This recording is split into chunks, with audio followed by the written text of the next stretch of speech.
Makanya dalam tradisi Islam ada kata-kata iman, Islam, ihsan. Syariat, toriko, hakikat. Pada puncak ihsan, nanti udah nggak lagi ribut urusan A, B, C, udah nggak lagi ribut, Bu. Contoh, masa sih, Bu, sekarang ada orang yang ketabrak di tengah jalan, puff, mau nolong, ditanya dulu, Ibu agamanya apa? Masa gitu? Iya, ada loh yang gitu. Berarti kalau dia menolong berdasarkan agamanya, dia menolong berdasarkan tubuh fisiknya, betul nggak? Berarti dia nggak ngelihat Allah di situ. Paham, Bu? Berarti semua casing ini sumber isinya sama nggak? Saat kita menyadari kalau sumber isinya sama, di situ kita mulai mengerti apa itu tauhid. Karena tauhid adalah kesatuan, nggak ada sumber selain Allah, nggak ada sumber selain sumber yang satu gitu. Kita mengerti ini sebagai laku, Bu. Kita akan sulit membenci orang aja.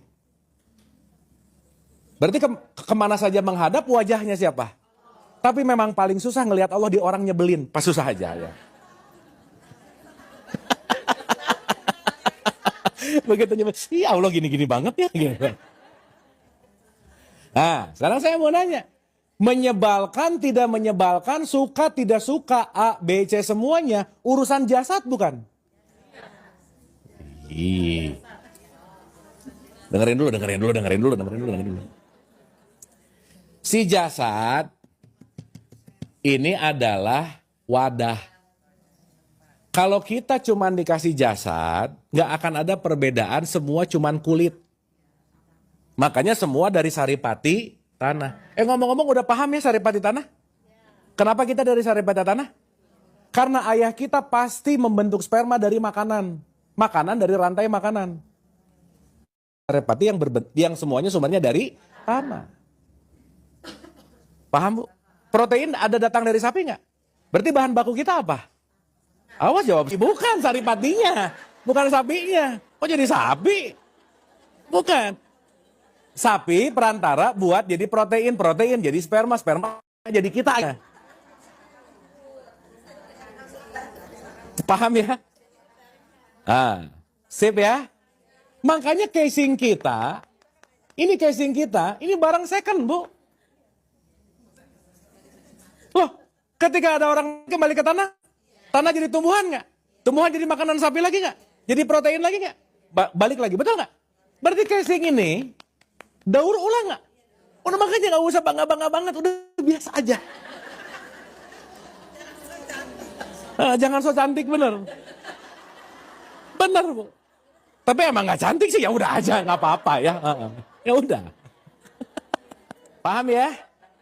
Oke. Berarti secara fisik, jam berapa ini? Oke, masih ya. Oke. Bu, saya nggak cepat-cepat beresin nggak apa-apa ya. Tapi Ibu part by partnya dapat ya? Coba-coba sampai depan ini udah dapat sesuatu. Mantap. Awas blank-blank banget mah jangan atau Bu. Apa ya gitu, jangan ya. Ya, dirasa-rasa ya. Dirasa-rasa. Oke. Kan kita mau ngaji rasa nih ceritanya. Dah. Ngaji ayat panjang, hadis apa, ada ustadznya lah. Nah, kan di sini banyak pengajian kan. Nah, kita sekarang shifting dulu rada-rada ke tasawuf dikit gitu.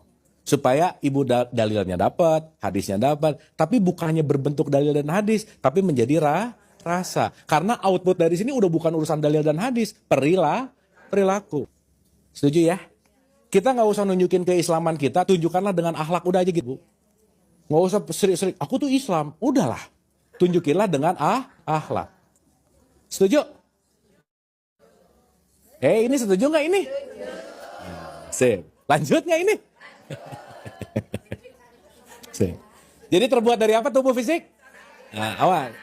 Bukan tanah blok teblak. Jadi bukan. Itu mah dongeng dulu waktu TK. Waktu kita belum rada bisa mikir gitu. Kan dulu digituin. Kita tuh tanah ditempel-tempel, ditiup, jadi gitu. Kan dulu gitu ceritanya. Ya? Itu mah namanya sulap, bener. Oke, Bu. Berarti yang membuat saya suka tidak suka apa? Bagian jasad bukan? Bukan. Di dalamnya ada namanya nafs. Makanya man arafah nafsa qad arafah robah. Jadi yang terhubung dengan Allah itu kira-kira jasad kita atau nafsnya? Jasad hanya yang disebut sebagai ekspresi. Hanya apa, Bu? Kalau ekspresi berarti hanya mewakilkan, mencerminkan.